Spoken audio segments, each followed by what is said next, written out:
성어 중에 백문이 불여일견이다라고 하는 말이 있어요. 100번 듣는 것보다 한 번 보는 것이 더 의미가 있다는 그런 내용이죠. 직접 체험을 해야 의미가 있는 것이라고 하는 말일 수도 있습니다. 그런데 사랑하는 성도들, 예수님께서 2000년 전에 십자가에 못 박혀 죽으신 것을 여러분들은 보셨습니까? 아무도 보신 적이 없어요. 그럼 예수님께서 십자가에 못 박혀 돌아가신 지 사흘 만에 부활하셨어요. 부활하신 것을 직접 목격한 분, 이 자리에 아무도 없으시죠. 그런데 우리 예수님께서, 부활하신 예수님께서 도마에게 해주신 유명한 믿음의 이야기가 있습니다. 도마, 너는 나의 부활의 모습을 본고로 믿느냐? 보지 않고도 믿는 자들이 복되도다 하셨다는 거예요. 예수님께서 부활하셔서 제자들에게 부활의 모습을 보이셨는데 그 자리에 공교롭게도 도마가 없는 거예요. 10 제자들이 이제 도마에게 우리 예수님께서 부활하신 모습을 우리가 보았다라고 그 감격과 감동과 그 환희를 막 표현했다는 거죠. 우리가 익히 알고 있는 대로다가 도마가 뭐라고 얘기합니까? 내 손으로 직접 예수님의 못 박힌 손과 창으로 찢겨졌다라고 하는 그 옆구리를 내 손으로 만져보지 않고서는 나는 믿지 않아 그랬거든요. 그 예수님께서 이제 얼마 안 있다가 이제 부활하신 모습을 도마에게 이렇게 보여주시면서 내 손을 내 손에 대보라, 내 손을 내 옆구리에 대보라 그랬거든요. 도마가 하는 얘기가 주님 그리스도십니다, 나의 왕이십니다 라고 고백하는 장면을 볼 수가 있습니다. 보지 않고도 믿을 수 있다라고 하는 것, 복음과 구원의 소식, 예수 그리스도께서 나를 위해서 십자가의 희생제물이 되어 죽으시고 또한 나에게 영원한 생명을 주시기 위해서 그걸 증명하시기 위해서 부활하셨다라고 하는 것, 이 구원의 복음, 이 복된 소식을 우리가 들어서 믿는다는 거예요. 보지를 않았다는 겁니다.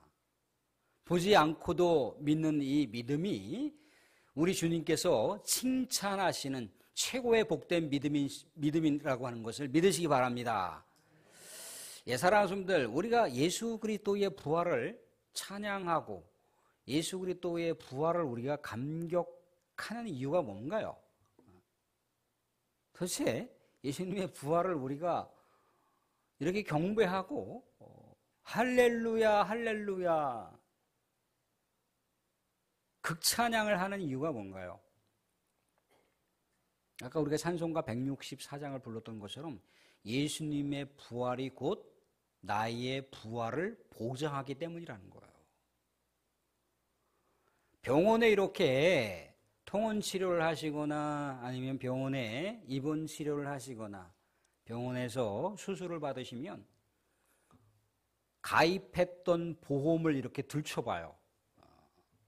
그럼 실비를 통해서 보험을 받든지 아니 여러 가지 암보험이라든가 사망보험이라든가 각종 보험의 혜택을 받을 수 있는 것들을 쭉 추적해 가면 다양한 혜택을 받을 수가 있습니다. 다양한 혜택을 받을 수 있는 비결은 뭔가요? 그 보험에다가 가입을 해야 되고 그 보험에다가 투자를 해야 된다는 거예요. 투자하지 않잖아요? 그럼 끊어집니다.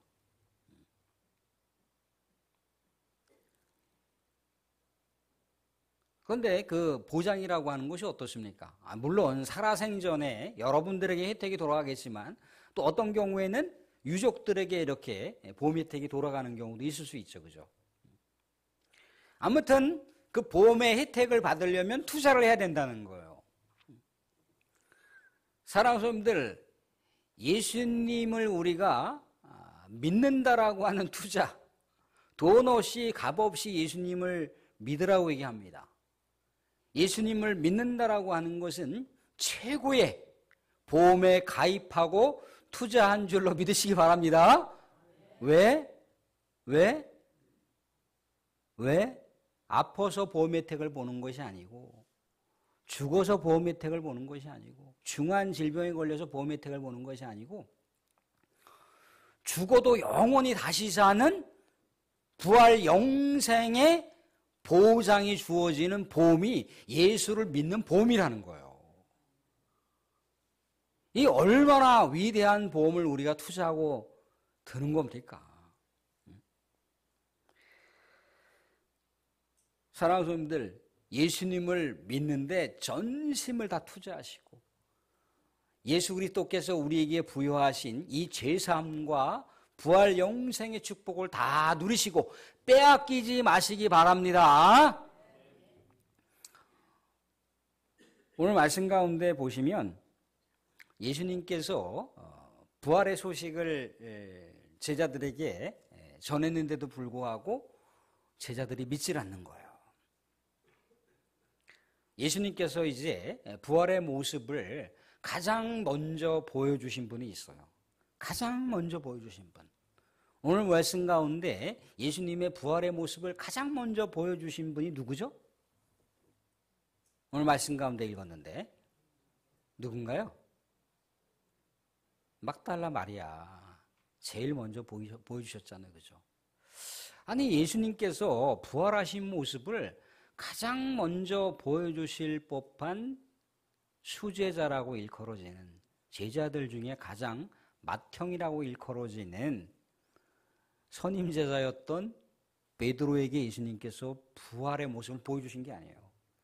예수님께서 가장 사랑으로 애틋하게 바라보셨던 애제자 요한에게 예수님께서 부활의 모습을 가장 먼저 보여주신 게 아니에요. 예수님께서 제자들 중에 가장 그 속마음이 순수하다, 깨끗하다라고, 참 이스라엘 사람이라고 칭찬해 주셨던 나다나엘, 바돌로메라고 하는 사람에게 예수님의 부활의 모습을 보여주신 게 아니에요.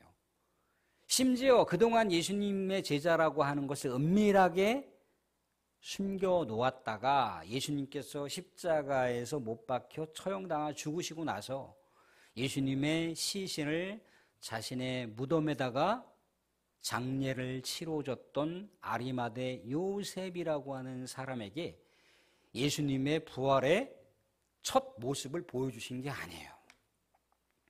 누구에게 보여주신 겁니까? 여성 제자단이라고 일컬어지는 막달라 마리아에게 예수님께서 부활의 첫 모습을 보여주셨어요. 곰곰이 생각을 해봤습니다.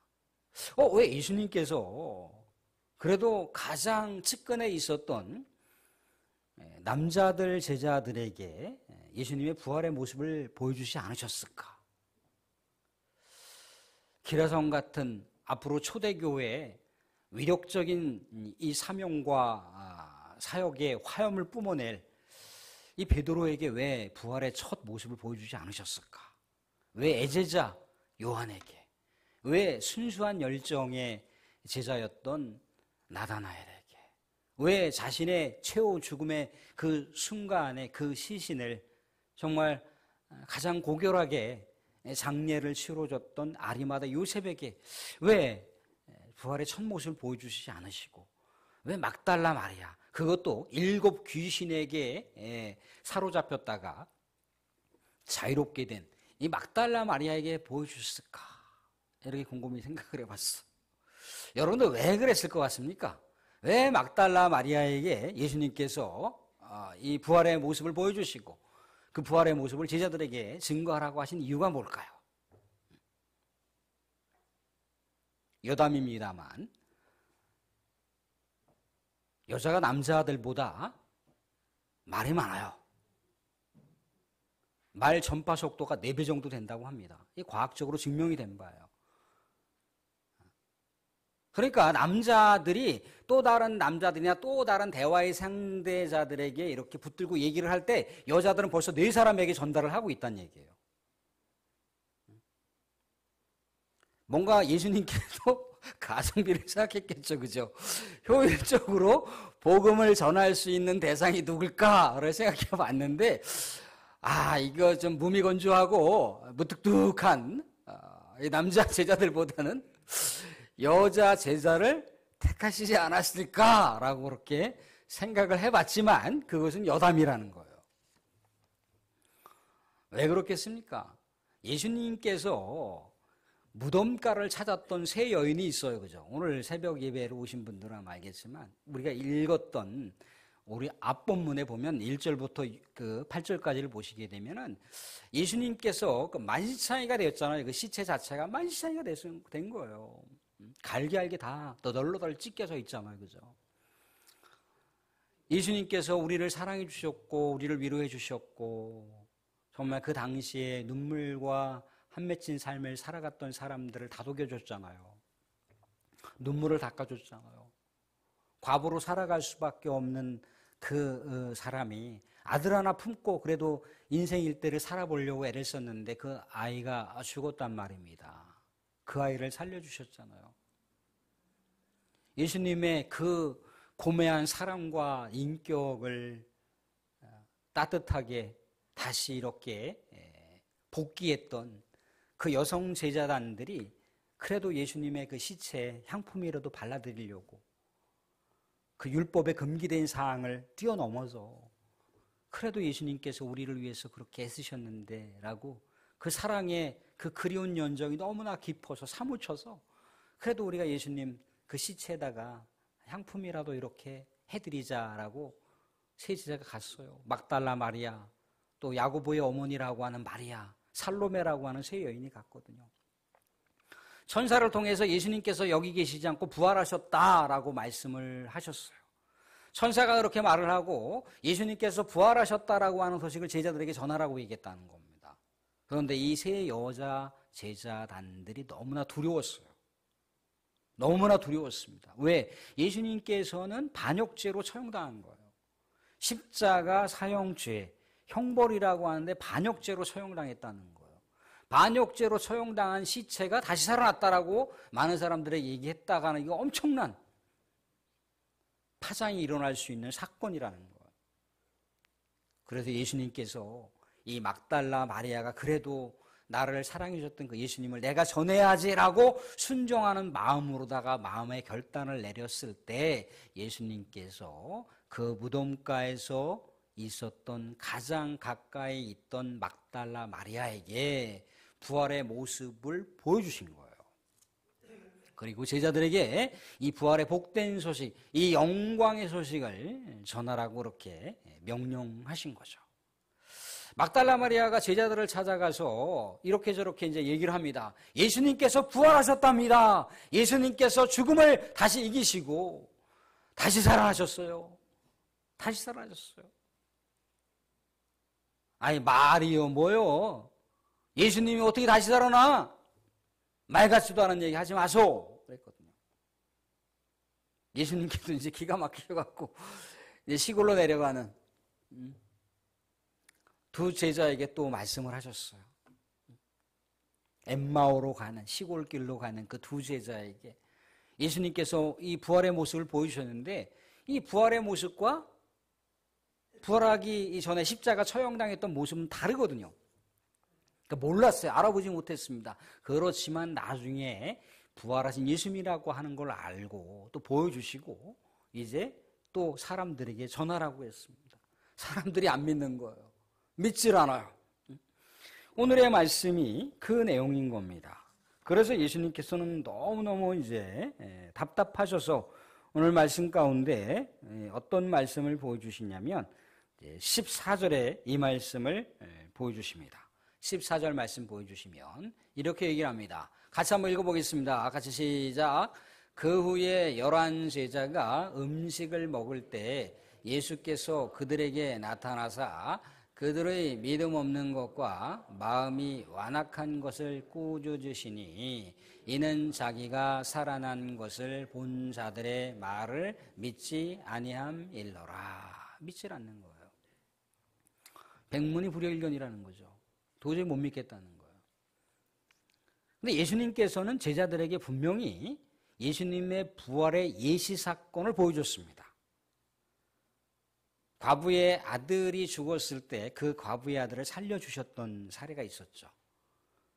회당장 야이로의 딸이 죽었을 때 그 야이로의 딸을 살려주신 예시가 있었습니다. 심지어는 이제 선지자들도 감히 할 수 없는 나사로가 죽은 지 나흘이 되었는데 썩어가는 그 시체의 똥이 나사로를 다시금 일으키셔서 살리셨다는 거예요. 부활 사건의 가능성을 보여주신 이적 사건을 제자들이 볼 수 있는 눈으로, 제자들이 느낄 수 있는 오감각을 통해서 예수님께서 보여주심에도 불구하고 예수님께서 자신의 부활의 모습을 많은 사람들에게 말씀하시고 보여주시고 그것을 제자단들에게 들리게 했는데도 불구하고 제자들은 믿지 않았다는 거예요. 교육을 3년 동안 시청각 교육을 강력하게 보여주시고 제시하셨지만 제자들은 믿지 않았다는 거예요. 그러니까 사람이 믿음의 눈을 열어간다는 것이 얼마나 어렵다라고 하는 것을 알게 해주는 겁니다. 수만 가지의 기적을 체험해 보십시오. 물론 순간적으로 견고한 믿음을 가질 수 있을지 몰라도 그 믿음이 그렇게 계속해서 그렇게 풍성하고 견고한 믿음으로 살아갈 것 같습니까? 그렇지 않아요. 내가 체험한 것과 내가 믿음을 보유하고 유지하고 믿음을 풍성하게 갖고 오는 것은 다른 문제예요. 엄청난 체험을 했잖아요, 제자들이. 엄청난 이적 사건이 이렇게 버젓이 자신들의 눈으로 볼 수 있도록 보여주셨잖아요. 그런데 예수님께서 부활하셨다라고 하는 것을 믿지 않는 거예요. 세상의 어떤 편견과 세상의 선입견에 사로잡혀 있는 이 제자, 영적인 눈을 뜨지 못한 거죠. 육신의 감각은 다 살아있고 육신적으로 예수 그리스도를 추종하며 예수 그리스도를 메시아라고 고백하며 예수 그리스도를 따랐지만 영적으로 예수 그리스도가 다시 살아났다라고 하는 것을 믿지 못하는 거예요. 예수님께서 이제 직접 예수님께서 제자들에게 보여주시고 내가 다시 부활했다니까 보여주시고 막 꾸짖으시는 거예요. 오늘 말씀 가운데 완악했다라고 하잖아요. 완악한 마음이다. 완악한 마음이 예수 그리스도의 부활을 믿지 못하게 했다라고 그러잖아요. 완악한 마음. 이 완악한 마음은 뭡니까? 하나님의 역사가 일어나는데도 불구하고 받아들이지 않는 거예요. 거부하고 있는 거예요. 우리도 한때는 그랬다는 거죠. 누군가가 예수님 믿으세요, 예수님 믿으세요라고 했을 때 우리도 완악한 마음 가운데 쉽게 받아들이지 않았습니다. 거부했습니다. 그게 완악한 마음인 거예요. 믿음의 역사가 펼쳐지고 있는데도 그 믿음의 역사를 수용하지 않는, 거부하고 차갑게 반응하는 그 모습이 완악한 마음이라고 하는 얘기를 해주고 있습니다. 그것 때문에 믿음이 떨어지는 거예요. 그런데 예수님께서는 이렇게 제자들에게 뭔가 나무라셨지만 그것으로 끝나지 않으셨다는 거예요. 제자들에게 다시금 마음을 추스리게 하시고 전도와 선교의 명령을 내리십니다. 오늘 말씀 가운데 그 말씀을 하나 보도록 할게요. 15절 말씀 보시면 이렇게 나와 있습니다. 15절 또 이르시되, 같이 보겠습니다. 같이 시작. 또 이르시되 너희는 온 천하에 다니며 만민에게 복음을 전파하라. 우리가 생각할 때는 예수님께서 온 천하 만민에게 복음을 전하라고 하셨어 라고 그냥 편안하게 받아들일 수 있지만 제자들에게 온 천하를 다니며 만민에게 복음을 전하라고 하는 거 엄청난 모험이에요. 엄청난 파격적인 명령입니다. 왜? 유대인들의 이 선민 의식으로다가는요, 이방인들은 다 개만도 못한 인간들인 거예요. 하나님의 저주받을 인간이란 말이죠. 하나님의 구원받지 못할 저주받을 존재들이 이방인인 거예요. 이게 딱 편견 가운데 있는 거예요. 이게 딱 제자들의 머릿속에, 내리속에 아주 뼛속 깊이 태어날 때부터 박혀있는 그 이데올로기 사상이라는 거예요. 이방인들은 구원받지 못한다는 거예요.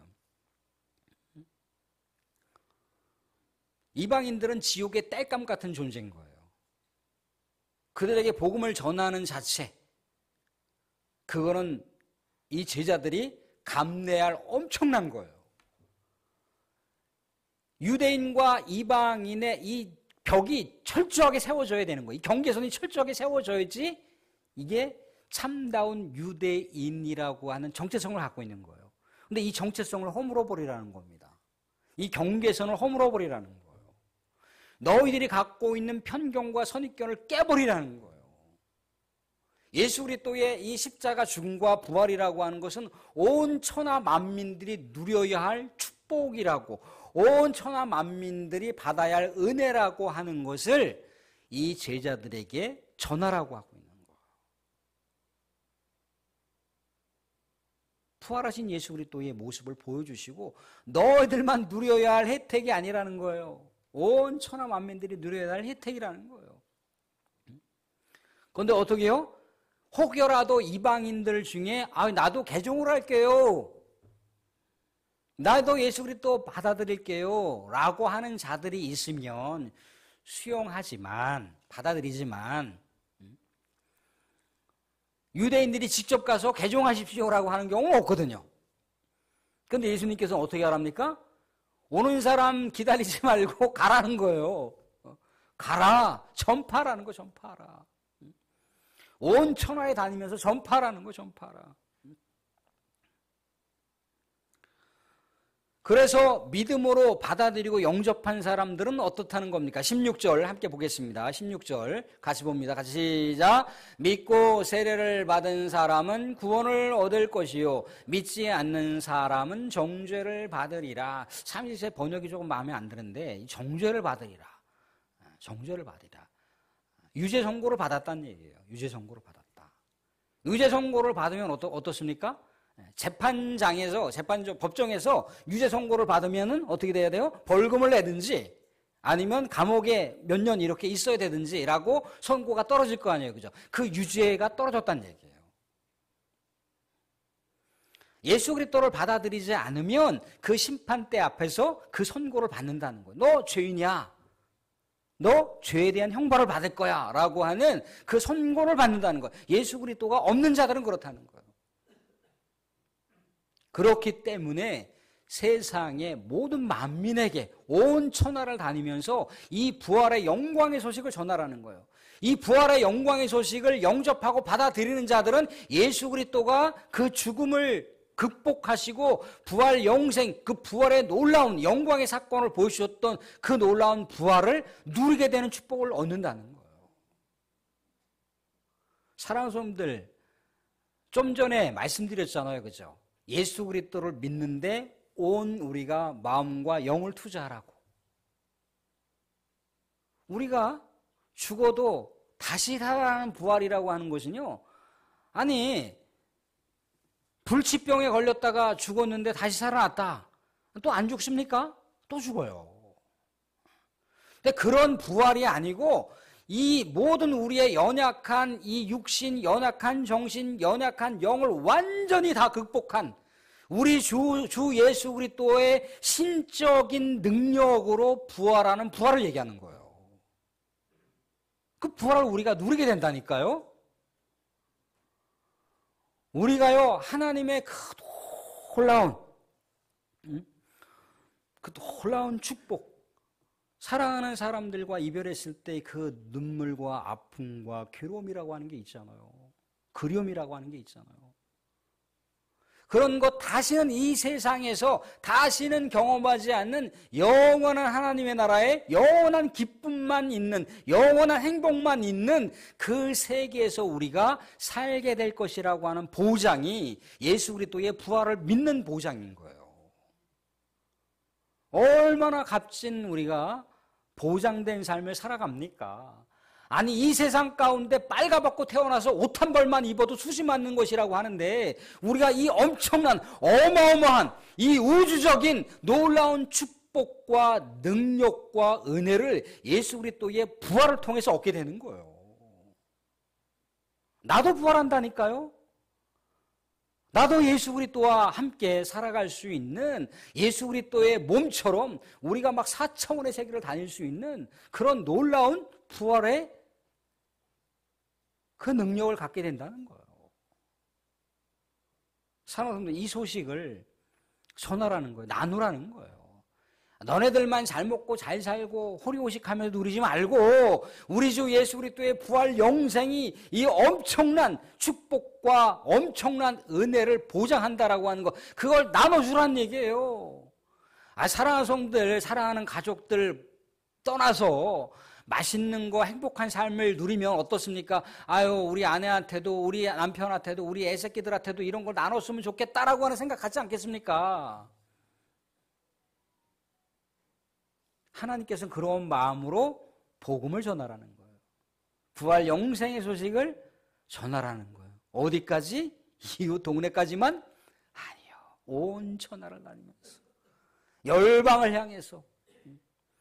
열방을 향해서 수많은 선교사들이 복음을 들고 전하고, 그러다가 부에리 선교사가 이 광기에 왔잖아요. 그죠? 광기 내동마을에 와서 교회를 세웠잖아요. 그죠? 이게 우리 하나님의 구원의 역사예요. 구원의 역사. 사랑하는 성도들, 구원의 역사, 이 복음의 역사, 이 부활 승리의 역사, 죽어도 죽지 않는 영원 불멸의 생명을 우리가 얻게 된다라고 하는 것, 영원한 기쁨과 행복을 누리게 된다라고 하는 것, 이 복된 소식을 여전히 믿음으로 바라보지 않는 사람들에게 전하는 축복이 있으시기를 주님의 이름으로 축원드립니다.